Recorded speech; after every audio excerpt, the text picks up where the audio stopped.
बोले कि देखो हम बड़े साधु के नेतों कम ना है, हमने ऐसो करो 23 बीघा लहसुन और लहसुन की नखने पर गई गई सौंप सो लला 13 लाख का लहसुन है वो 6 लाख की सौंप है और घर है इतनी सौंप भाई क्या घर है कांटे पे तुम तो छोड़ दिया। हाँ तो तुम्हारे बुआ को लोग हाल बनवाए दो हमारी सबसे छोटे भाई साहब ने सोची कि अब हम क्या करें। छोटे भूता राम राम खुश रहो बेटा। बुआई का बात रहेगा बुरी न लगे तो कहो तुम जब पहले आते बुआ के संग तक बहुत अच्छा आते तुम्हारी संग तो थकी रही हो बहुत ना ऐसी कोई बात नहीं। हमारी बुआ छोटी भाई बहुत घूमते तुम तक कहती ना कोई बात नहीं। तो तुम बताओ तुमने खेती आरी करी है सो करी लेकिन पहले लला हमारी सुन ले हम कबहू अपनी औकात के ऊपर ना चले। जैसे बुआ जी बैठो बड़ो साड़ू जे ना नंगा गम खा ना गम खा जाके इतने आलू भये और इतना बड़ा दानी है कि 2 टन को कोल्ड में डरवा दो 60 बोरी सड़ी गई और बीच में साड़ू को 13 लाख लहसुन है वो 6 लाख की सौंप और 100 घरे कांटे पर तुल रही है। सो गला हमने तो करे सो गेहूं और जब बीच में साड़ू को कांटो खाली है जाएगा तब गेहूं बाद में तोल लेंगे। तो कहने का मेरा मतलब ये है कि विश्वामित्र पे वशिष्ठ की बात बर्दाश्त ना भाई और एक बात बोले हैं वशिष्ठ तुम नहीं जानते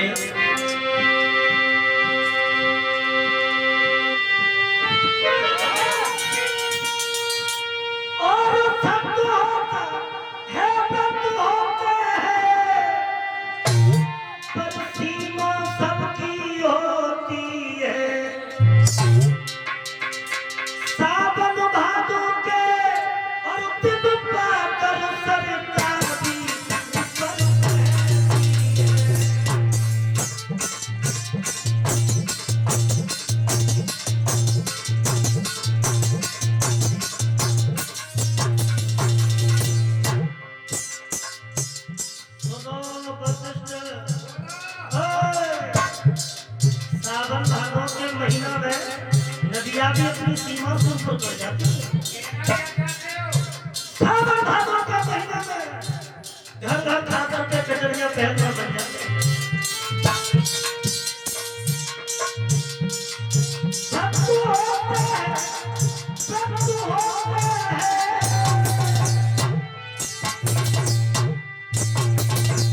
पर सीमा सबकी होती है। सावन भादों के दिन पास शरता भी ऊपर बहती है।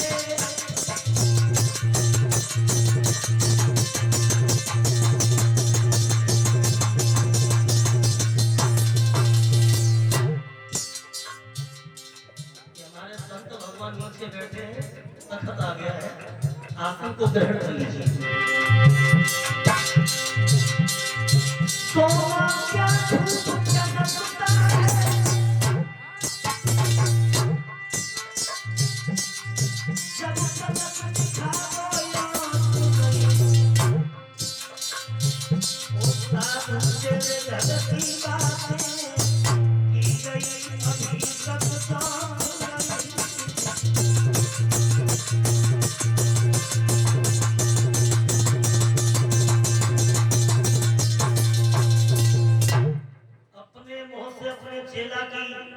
इतनी बड़ी प्रशंसा करना कोई अच्छी बात नहीं। विश्वामित्र जी कहो एक बात कहें दान करने वाले को दौलत की कम नहीं होती और सोने के हजारों टुकड़े कर दिए लेकिन उसकी कीमत कम नहीं होती। हमारा शिष्य सोना है सोना तुम्हारे जैसे हजारों साधु संत और मेरे शिष्य के अमर कमल और कमंडल मांगते। एक बात कहें कहो अभी बोर्ड की परीक्षा में तुम्हारा चेला नहीं बैठा मतलब असली नंबर तो बोर्ड की परीक्षा में आए। अभी तुम्हारा चेला जो है ना असली परीक्षा में नहीं बैठा। वशिष्ठ बोले तो तुम्हें कोई शंका है तो अगर कोई शंका है तो आप हमारे शिष्य राजा हरिश्चंद्र की परीक्षा कर सकते हो। तो विश्वामित्र बोले परीक्षा तो करूंगा, लेकिन पहले ब्रह्मा जी से ये कहो हमें 3 रूप चाहिए। कौन कौन से? पहला रूप हमको चाहिए सूकर का। और सूकर बनेंगे? सूकर बनोगे? तुम्हें शर्म नहीं लगेगी? जिसका भोजन मिष्टा होता है। जब विष्णु भगवान ने सूकर का रूप धारण कर लिया तो हमें क्या दिक्कत है? और कौन सा रूप चाहिए आपको? दूसरा रूप हमको चाहिए ब्राह्मण का।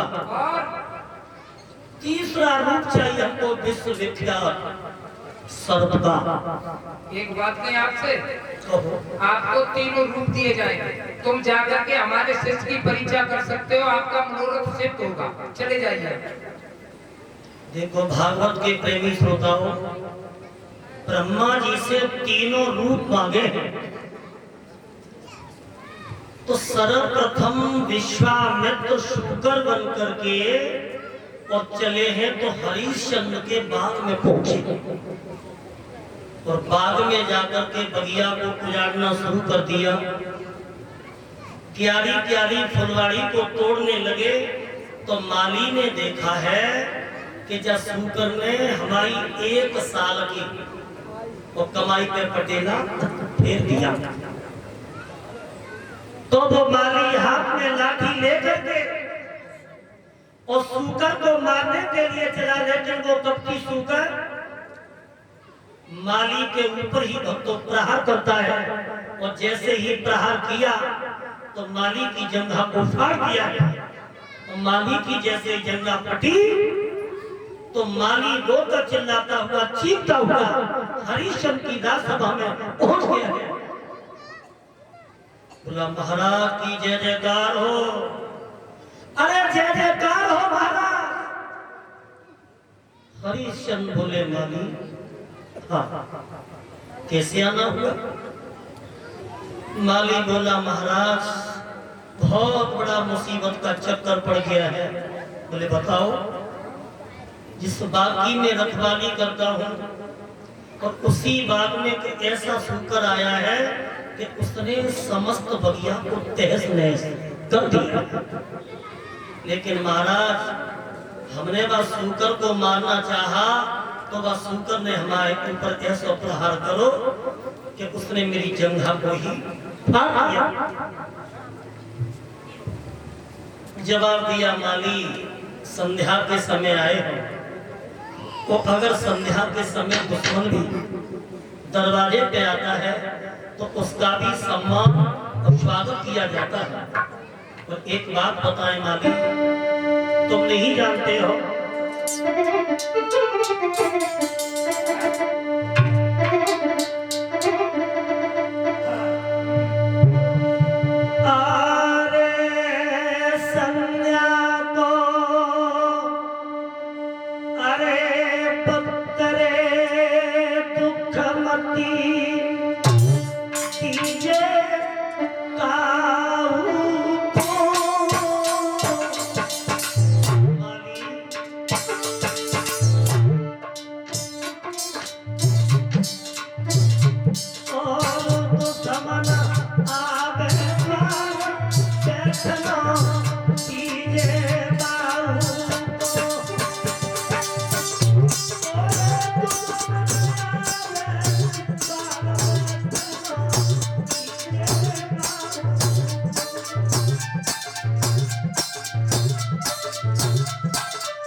संध्या के बगल दुश्मन भी आता है तो हमारा ये कर्तव्य कहता है महाराज दुश्मन का भी सम्मान और स्वागत करना चाहिए।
ने माली से कहा कि माली आप लौट जाओ, केवल ये देखते रहना कि वो सूकर कहीं निकल नहीं जाए और हम सुबह होते ही आएंगे और बगिया को चौथे पास से खिलवा करके उस सूकर को मारेंगे। माली लगड़ाता हुआ बाग में पहुंच गया। लेकिन भागवत के प्रेमी श्रोताओं, ये माली सारी रात जागता रहा और केवल यही देखता रहा कि ये सूकर कहीं निकल नहीं जा रहा। सुबह होते ही राजा हरिश्चंद्र 50 जवानों को लेकर के और बगिया में पहुंचे। बगिया को चारों तरफ से घेरवाए लो और मुख्य द्वार पे राजा खड़े हो गए और सिपाहियों को आदेश कर दिया, सिपाहियों एक बात का ध्यान रखना, अगर सूकर किसी की तरफ से निकल गया तो उसे सजाए मौत मिलेगी। सिपाही बोले महाराज तुम अपो ध्यान रखिए, हमारी चिंता मत करो। हैं? बोले हमारी चिंता, हम तो मुख्य द्वार पर खड़े हैं और मुख्य द्वार पर लोग और राजा हरिश्चंद्र लग जाते हैं। लेकिन वो कपटी सुनकर सोचने लगा कि अगर हम किसी सिपाही की तरफ से निकलेंगे तो सिपाही तो बेमौत मारा जाएगा। चलो राजा के सामने से लेके निकले। सो बगिया में घर घर की आवाज होने लगी है। लेकिन भाइयों वो कपटी सूकर क्या करता है, आगे बढ़कर के मुख्य द्वार से चलो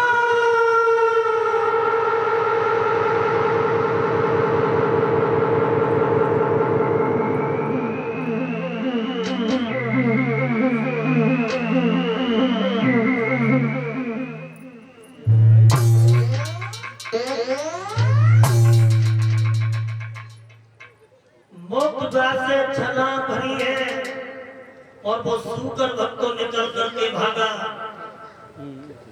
सेना पीछे पड़ गई, लेकिन कपटी सूकर था, कभी जमीन पर तो कभी आकाश में। लेकिन लोगों जब सूकर किसी के हाथ नहीं आया तो हरिश्चंद्र ने अपना घोड़ा सूकर के पीछे डाल दिया है।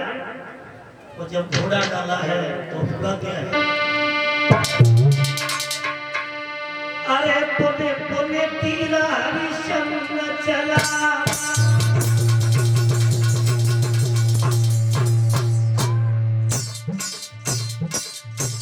और चलिया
कभी आकाश में और कभी आकाश में तो कभी जमीन पर, लेकिन वही सूकर एक झाड़ी में जाकर के छिप गया। और विश्वामित्र ब्राह्मण बन गए, ब्राह्मण, और ब्राह्मण बन के रास्ता में खड़े हो गए। और राजा हरिश्चंद्र जा रहे थे तो माथे से पसीने की बूंदें झलक रही थी। और जैसे ही एक ब्राह्मण को देखा रोक लिया, बोले स्वामी जी जय श्री राम। बोले खुश रहो बेटा। स्वामी जी एक बात हम पूछना चाहते हैं कि इस रास्ते पर आप कितनी देर के खड़े हो? बोले हमें तो काफी देर हो गई। इस रास्ते पर आपने एक सूकर को जाता हुआ देखा। ब्राह्मण के भेष में विश्वामित्र बोले सूकर का क्या करोगे? बोले स्वामी जी हम सूकर को मारेंगे। तो बोले पहले अपना परिचय दो, कौन है आप? भक्तों जवाब दिया है स्वामी जी आप हमें नहीं पहचानते, हमें तो दुनिया जानती है। हम अयोध्या के राजा हरिश्चंद्र।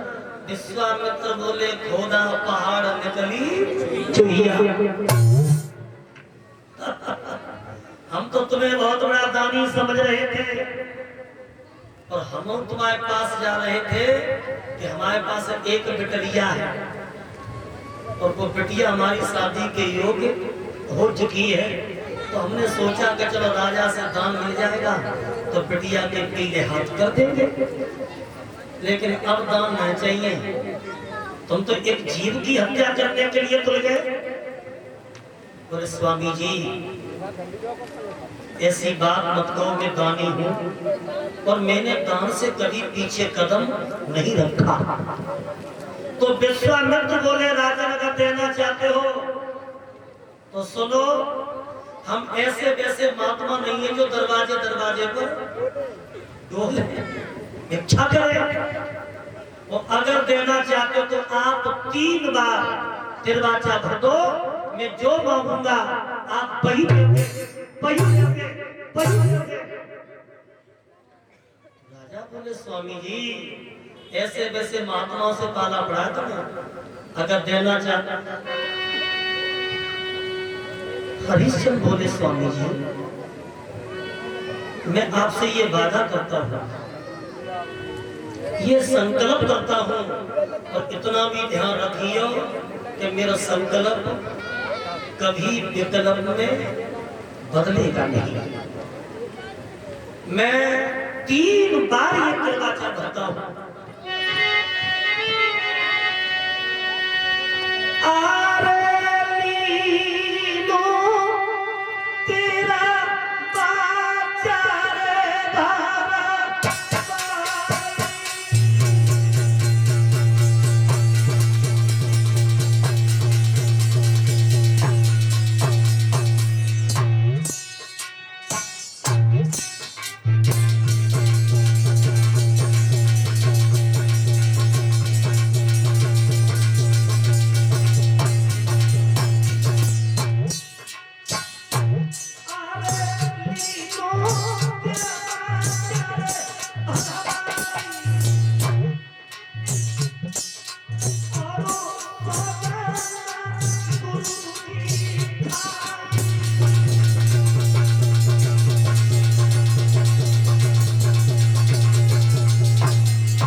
बाचा तो तुमने भर दिया, अब ये बता तुम्हारे पास है क्या? बोले स्वामी जी जा जंगल में केवल हम पे दो चीजें हैं, चाबियों का गुंछा और घोड़े की लगाम। तो बोले इसी का ही संकल्प था, छोड़ दीजिए। कुंजी और लगाम का संकल्प करवाओ। लेकिन हरिश्चंद्र विश्वामित्र की चाल को नहीं समझ पाए, तो हरिश्चंद्र बोले स्वामी जी ये तो संकल्प की दक्षिणा है, अब ऊपरी दक्षिणा और मांगो। बोले ऊपरी दक्षिणा ज्यादा नहीं चाहिए, केवल 60 भार सोना दे दो। 60 भार सोना। विश्वामित्र बोले हैं 60 भार में हमारा जीवन कट जाएगा। हरिश्चंद्र बोले स्वामी जी कुंटल खाड़ मांगो, हमारे यहाँ बात की कमी ना है। विश्वामित्र बोले एक बिटरिया है, नाक के लिए नथुनियां बन जाई है, कान के लिए झमकरियां और कमर के लिए करधनियां और पान के लिए पायन से बेटी की शादी हो जाएगी। हरिश्चंद्र बोले हैं स्वामी जी 60 भार सोना इस समय तो नहीं है, आप हमारे साथ चलो और मैं महलों में खजाने से तुम्हें 60 भार सोना दे दूंगा। भाइयों आगे आगे हरिश्चंद्र और पीछे पीछे विश्वामित्र। जब अयोध्या में पहुंचे हैं तो हरिश्चंद्र ने अपने मंत्रियों से कहा कि मंत्रियों स्वामी जी आए हैं, इनका सम्मान और स्वागत कीजिए। और जैसे ही सम्मान स्वागत की बात आई तो विश्वामित्र को क्रोध आ गया और क्रोध में आकर के बोले हरिश्चंद्र तू कैसे सम्मान की बात करता है? अरे हमें सम्मान और स्वागत नहीं करवाना है। और बोले हैं क्या?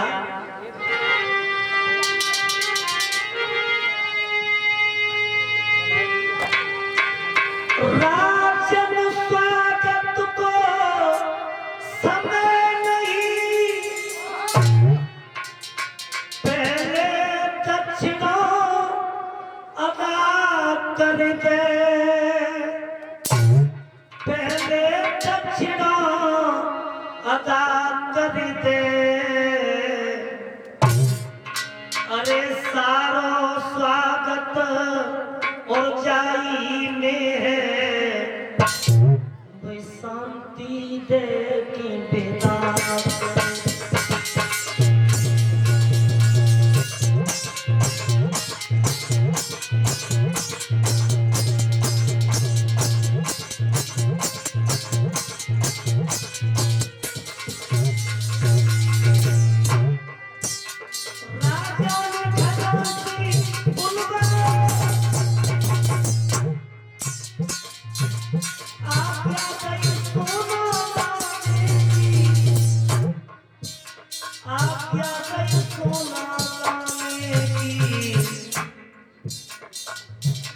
तब विश्वामित्र ने मुस्कुरा के अरे कही गई बात